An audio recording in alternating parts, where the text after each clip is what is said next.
This is the Illinois Nutrient Loss Reduction Podcast, Episode 56, Cover Crop Considerations, A Farmer's Perspective. I'm University of Illinois Extension's Todd Gleason. Coming up, we'll hear an excerpt of a conversation I held during the 2023 Farm Progress Show on stage at the University of Illinois College of ACES tent with three farmers that are actively deploying cover crops and other production practices related to nutrient loss mitigation. We were joined by Chad Bell, Cliff Schutte, and Norm Dietz. I asked each of them, beginning with Norm, to tell me a little bit about their operations. I farm up in northwestern Illinois called Milledgeville. It's about half an hour from Iowa, hour from Wisconsin, so it's kind of up there. I farm about 500 acres, corn, soybeans, and alfalfa. And it rolls pretty good in the area you're in? Yeah, it rolls pretty good. You know, obviously the Mississippi and the Rock River watershed, so we do have our slopes. So when you think of a farm, you probably visualize a farm that has great big sweeping curves, and I'm going to guess that's what Norm Dietz, your farm looks like. Chad Bell, how about yours, and where is it that you farm? So I farm up in northwest Illinois in Mercer County, a town called Viola. Farm with my dad. We farm about 1,200 acres of corn and soybeans. A little bit of wheat. We also hay some of our old pasture. We don't have cows anymore, but the year that we got out of the cows, I put up a finishing barn for a local family, and so I'm raising and finishing about 5,000 head of pigs per year. And Cliff Schutte, how about yourself? From southern Illinois, about 40 miles east of St. Louis. I farm with my sons. Also have a large cattle operation, and I've been in the seed business for about 35 years and been working with cover crops for about 23. So one of the interesting things about having the three of you on with us that is pretty apparent to those who know the state very well is that you're all along the Mississippi River somewhere fairly closely, which probably means that you have been imbued the entirety of your life with the idea that you need to control soil erosion, I would think. And then at some point you must have started thinking about nutrient loss as well. When did that happen for you? And what is the heritage that brought you to control these things the way you do today? Well, it started actually probably about 20 years ago, raising forages for cattle, and then came along the nutrient loss, and then just the soil health aspect of it. So I came in from the livestock side, which we can get a better benefit, year round by doing these practices. So that was my journey and working with other producers. Chad? So my cover crop journey kind of started in 2012, and was realizing that, every year we were filling in ditches and to get ready to plant every spring, and I was getting kind of tired of doing the same thing over and over every year after year after year, and decided there was time I wanted to do something, and my dad really wasn't too fond of putting in waterways and taking land out of production per se, and so I started working with cover crops in 2012, and now about 3 years after that I was using cover crops on every acre, and now I'm still doing the same thing. And now that I realize stopping soil erosion is good for our land, and if we can keep the soil on the land where it needs to be, then we're not losing nutrients along with it.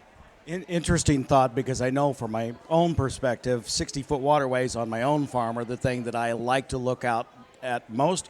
However, it lays out really flat for the most part. There are some hills, of course, within it, but I do like those 60-foot waterways. I think they're just gorgeous, and maybe as not quite an absentee landowner, I have a different view of that. Norm Dietz, you're laughing, but that's probably true, right?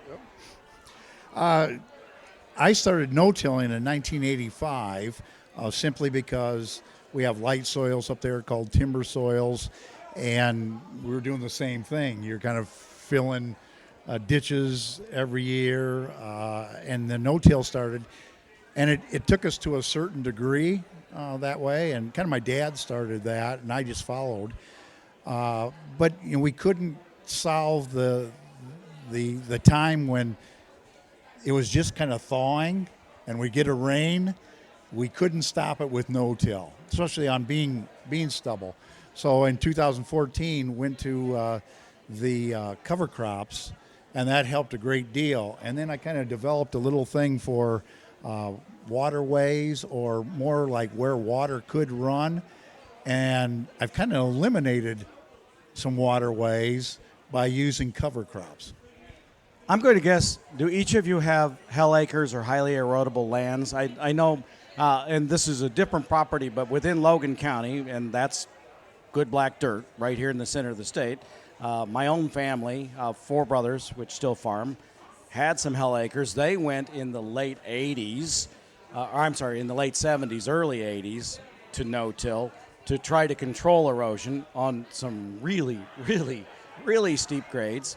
Nephews now are using cover crops on those same lands and some of the other flat properties that are out there. I think it's more difficult for flatlanders to think about using cover crops, but they do work, it appears. And I'm wondering, from each of your experiences, what kinds of things work on your farm. And Cliff, if you use cover crops or other things that work best, what is it that you find on your own farm that you like to use and you've had real success with? And maybe what did you stop doing that just did not work? Well, what I've learned over the journey here over the years is that we're moving away from a monoculture type of a cover crop mix and going to more 3- and 6-way mixes. What we're finding out is the biology should be your friend, and we're trying to get more biology in the ground so they'll go to work for you and loosen that ground up. It's all about infiltration, and once we get infiltration started, water in the ground that we don't have to rely on a waterway or a terrace or a wascob is what we've learned, and getting them things implemented and coming up with a plan, working with growers year-round to get these cover crops put in at the right time is what we wanted. What we're doing, what we got away is using monocultures. That's what we've been raised with, corn, soybeans. We're taking it to the next level so we can grow 7 or 8 crops in 1 year. So the no-tillers in the crew are going to say, hey, wait a second, I have plenty of earthworms. I don't need to worry very much about infiltration. That's working all right already. And by the way, don't ever tell me to tear this property up because I don't want to kill my earthworms. That's what they're going to say. You're saying we need to do a bit more than that. Yes, we do. We need to be diversified. We need to respect the livestock below the ground to work on our problems, but we got to feed them, and that's the biggest thing with this soil health journey that we learned that I did not know 15 years, 20 years ago, and it's been really fun to build your soil in places we have worked with producers 20 years that went from 2%, 3% up to 5% and 6% of organic matter. That's when infiltration really happens. So what do the mixes look like that have helped you to build the soil health and improve that on your own farm? Basically, we're trying to get a radish in there early on, which is trouble early on, and then we went to a little bit of ryegrass. We're doing some rye and triticale, so we're constantly mixing up. Depends what crop you're going to go into is what we're going to put into the mixes, so we don't get in trouble in front of the next crop. That's the biggest thing we worry about. We don't want to lose the farm by putting a cover crop mix that's going to hurt your next crop. Are you using the tillage radish because you have cattle to run on the property? That also is part of the food there, but that also breaks up the compaction if we can get them planted in September so they can do good work for us. Okay, Chad, you'll have to forgive me. There's a lot going on here, and I don't recall. I believe you have beef cattle, if I remember correctly, on the farm. Tell me about your experience over the last several years, since 14 or 12, and how you have adjusted what you've been doing, what didn't work to begin with, and what you think works best now. So I'd say the biggest change that I've made since the beginning was early on. Once I started using cereal rye is mostly what I use. Once I started implementing that ahead of corn, I was trying to no-till into that, whether it was mostly green is what I started planting into green cereal rye and then terminating it. Just the springs, the way the weather was working out, we were having some wetter springs and more challenging planting conditions. I was really struggling getting good stands without seedling disease, planting corn into living cover crop, or even a terminated cover crop. I was having a lot of extra residue to deal with. And so here about 4 or 5 years ago, I started trying some strip till corn. And that's currently how I manage all of my corn acres that I can strip till. And I'm just basically taking a anhydrous bar, putting my fall nitrogen on, building that strip, and planting on top of that strip come spring. So I've been able to eliminate the large residue issues, and I've had better stands and better yields just from making some of those changes. Let me follow up just a little bit, because if you're using the anhydrous bar, are you actually creating a strip, relatively speaking, or are you just coming back in the knife track when you come back in the spring to plant your crop? I'm putting anhydrous on in the fall in the strip, and then I'm coming back in the spring and planting directly on top of that strip. Not the question I'm asking. I don't think. Are you actually creating a strip other than the anhydrous knife track? Is there something else that you're doing? Is there another tillage operation to create the strip, or are you just planting right? Or are you putting anhydrous on with a normal bar, and then just coming right back over the top? Yep, just planting right into that anhydrous bar strip from the fall, doing no extra passes, just fall anhydrous, come in, plant next spring. And do you try it in the springtime as well? Have you done that? I know my own brothers have done that, and it works, but you do have to have some time between the two. Yeah, so I tend to lean away from spring anhydrous. Typically, when it's fit to do anhydrous, I'm ready to plant. So I'm not looking to extend that planting window at all. This seems like an easy, no-brainer way for producers who want to start doing something, even if they're not no-till, but something that was simple. It would be easy to do no-till this way, into beans, that they can simply follow your lead here and do their anhydrous if that's what they want to do in the fall, and follow with the GPS right over the top of that track, I would think. Yeah, I've found that it's taken a little bit of extra management. I like putting my own anhydrous on in the fall, doing my own strip till, because the way that you apply that in the fall and build those strips is how you're going to be set up to plant that field come spring. And so I'm the only one that really knows how I want my fields to be planted in the spring, so I kind of need to be the one doing the strip till in the fall. But I have had a little bit of custom strip till done by adding dry fertilizer plus the anhydrous in that strip, and so I don't have capabilities of doing that myself currently, and so I've had some custom done, and I may have more of that to do depending on how this year's yield results turn out. A lot of pride in management on these farms. Tell me about the things that worked for you, Cliff, to begin with, and then we'll talk about what or did not work for you, and then we'll talk about what is working for you. So what have you tried that you just said, oh yeah, never again? Well, I thought it was last year. I flew on rye for the first time onto my corn stalks, because when we're up in the Northwest, it's cold, because I like to drill it in. I can drill in after beans and get established, but by the time I get the corn off, it's a little too cold to get the rye to grow much. So I thought about flying on rye. When I combined the corn, I thought it was a disaster because I didn't really see much rye. But the next spring, the rye grew. I think the lesson I learned from that is I'm going to wait a couple extra weeks. They say maybe wait till black layer, the corn's black layer, so the plant's starting to dry up a little bit, because I really don't think I got the sunlight, and I need to go a little bit later with the sunlight. And it still will be ahead of my drilling even when I combine the beans. Yeah, probably not the sunlight, and probably didn't get the seed all the way to the ground because you had so much leaf area in a lot of worlds, so less seed.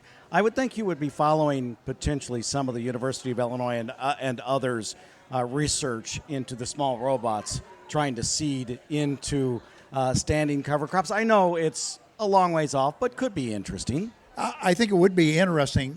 We have to find a way to get it there. And they've done a lot of experimental things. I guess I'm not quite ready to try those. I am going to try flying it on again this year into my corn and see how that turns out. How do each of you, and I'll ask the other two of you, manage to get cover crops in, and what's your timing like? And then we also need to talk about termination in the spring of these. Chad, how do you put your cover crops in? So currently I am just broadcasting the rye seed with a fertilizer cart. I'm not even adding fertilizer with it. I'm just filling the spreader cart with straight seed and slinging it out.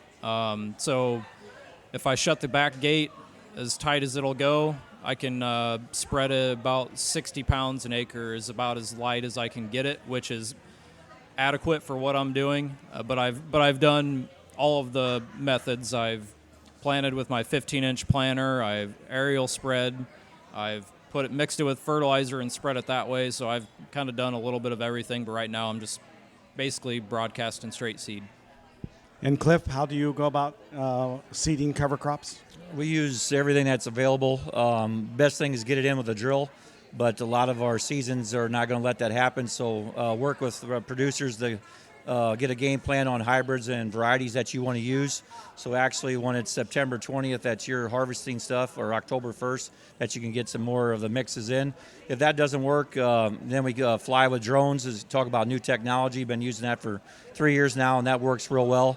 You can broadcast through fertilizer and work it in a little bit. So basically the biggest thing I try to work with guys on, have a plan now, because what you're going to want to do here in September, some decisions is going to affect on getting that job done, and so that's how I would attack it. I'll ask, and I just need kind of a shake of the head. Does anybody try cover crops into soybean, so you're planting corn the next year? Has anybody done that, and has it worked or not? Yeah, I've done that since 2014. I'll drill rye into the soybean stubble after I combine them, and then come back and do corn in the spring. And which do you have more success with, cover crop corn or cover crop soybeans? Until this year, it was cover crop corn. But the dry weather and cover crop did not work this year. Same thing for you too? We learned a lesson this year in front of corn there that we got to probably pull up a little early. We plant green all the time if we can to get the most out of the cover crop, but that did suck a lot of moisture out this year. It's 1 in 100. So, other years we're using it to wick the moisture out. This year it took too much and got in front of corn, which corn does not like that. So once again, we're constantly learning, and we'll change it up a little bit for next year. But keeping it covered, keeping it green as long as you can is the best way to get infiltration and soil health. Final question for the group. How do you go about terminating your cover crop? Well, depending on what crop you're going to use, we try to use the difference in chemistries up front. We try to use a gramoxone up front and then try to burn it to the ground. Then in crop, whatever does come back, we can come in with, the technology on beans. We got 3 or 4 choices there. On corn, if you're using traded, we got Roundup and Liberty there, and that we'll clean everything up with that program. Cliff Schulte is from southwestern Illinois. Chad Bell is from the northwestern part of Illinois, south of Rock Island, Moline. Yep, so I'm using glyphosate primarily ahead of both, or my cover crop, both in front of corn and soybeans. So I've been kind of doing a little bit of everything, but this year ahead of my corn, I made a dedicated glyphosate pass before planting to terminate the cereal rye. And then this year ahead of soybeans, I was planting the soybeans green and then terminating with glyphosate while adding my residual in right after the planter. And Cliff Schutte is with us. He's also from the northwestern part of Illinois, and I'm going to guess that you're just to the north of Rock Island, Moline, or? Yeah, I'm to the north of them and a little bit east. We can only do rye. We don't do the multiples. So killing it is pretty easy. I kill it before I plant it, and just the glyphosate will kill it.